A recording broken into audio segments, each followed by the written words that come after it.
mãe. Tanta coisa tem sido dita, escrita sobre ser mãe. E hoje eu queria dividir com vocês a ideia de que ser mãe também é correr o risco de não dar conta, correr o risco de não ser competente o suficiente para essa tarefa, não estar à altura dessa tarefa que é criar outro ser humano. Muitas mães com as quais eu tenho conversado, mulheres que passam em terapia comigo ou mães das crianças que passam em terapia comigo, trazem essa apreensão, esse medo de não estar, esse medo não, mais que isso, né? Essa sensação, esse sentimento de não estar dando conta. E é muito interessante se a gente pensa que esse dar conta para nós, mães, é sempre dar conta o tempo inteiro. Então, ser capaz o tempo inteiro, todas as vezes. E quando a gente falha, sou uma péssima mãe, não dei conta, né? Eu lembro uma vez que, numa das várias vezes que eu discuti com meu filho, que agora já é grande, já tem 21 anos, justamente eu dizia para ele, mas, poxa vida, nunca é suficiente, nunca é suficiente. Eu perguntava para ele e ele disse, não, nunca vai ser suficiente. Uau, aquilo me pegou. Nunca vai ser suficiente. O quanto ser suficiente está em mim, essa sensação, e o quanto depende do outro, da experiência do outro, do que eu entrego para ele, do que eu dou para ele, né? E o quanto está em mim, a minha experiência de estar entregando alguma coisa, de estar trocando alguma coisa com o outro. Tem uma outra coisa que está dentro dessa ideia do risco de ser mãe, que é do risco de não dar conta, né, dessa tarefa, não estar à altura de ser mãe, que tem a ver com o que a gente persegue como meta, né? Eu nesses 21 anos de maternidade, eu tive sempre muita ajuda. Tive ajuda da minha mãe, tive ajuda de amigas, conversei muito com amigas, troquei. Na terapia, muito também. Enfim, é uma mistura entre o estudo, por ser terapeuta, sobre desenvolvimento humano, desenvolvimento da psique, sobre psicologia, sobre a aprendizagem das crianças e a experiência em si, né, que se dá ao ser mãe. Mas nesse caminho eu pedia sempre, nas minhas horas de pedir a Deus, eu pedia paciência, pedia tolerância, pedia sabedoria.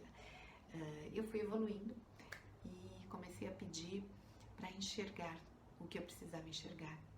Porque os nossos filhos são isso, né? São espelhos para as coisas que nós precisamos enxergar em nós mesmos. Por isso que eles são nossos grandes mestres, né? Eles nos mostram coisas de nós que são duras e que provavelmente, se não fosse através deles, a gente não enxergaria, porque a gente fugiria. Mas como filho, a gente ama tanto que é a melhor pessoa para nos mostrar algo duro de ser visto, sem dúvida nenhuma, meu filho.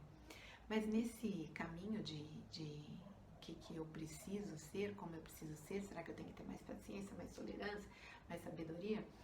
Eu fui aprendendo que a melhor coisa que eu podia pedir a Deus é que eu seja a mãe que os meus filhos precisam que eu seja.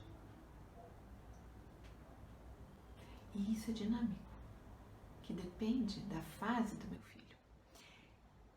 Mas é dinâmico também porque é um caminho que a gente vai descobrindo, né? Porque normalmente a gente quer ser a mãe que nós gostaríamos de ter tido. Nós queremos tirar as imperfeições da nossa mãe e dar para o nosso filho aquilo que a gente gostaria de ter recebido e que a nossa mãe não pôde dar. A gente usa como mãe, né? A gente usa como referencial, normalmente, a nossa experiência como filha.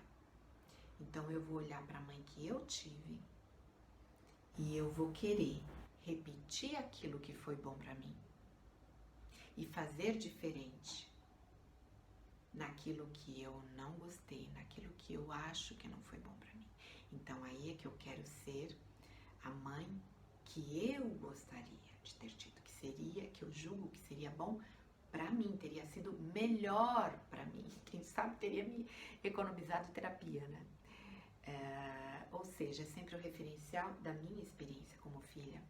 E nesse de olhar para minha experiência como filha, muitas vezes, ou ficar fixa nesse lugar, muitas vezes eu perco a oportunidade de encontrar qual é a mãe que o meu filho precisa. Por quê?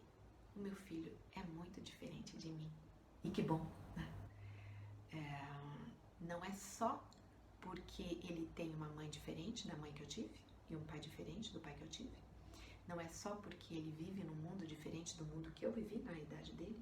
E não é só porque ele tem uma educação, uma escola diferente da escola que eu tive e que ele vive numa sociedade, num momento histórico muito diferente do momento histórico que eu vivi na idade dele. Mas por quê? Principalmente porque ele é outra pessoa e ele é diferente de mim. Ele tem outra história para viver. A jornada dele é outra. E eu acho que aí é um ponto bacana de se refletir e se pensar, né? Que uma boa meta é realmente eu perseguir essa mãe que o meu filho precisa que eu seja. Acho que é isso. Essa é a ideia que eu queria dividir com vocês.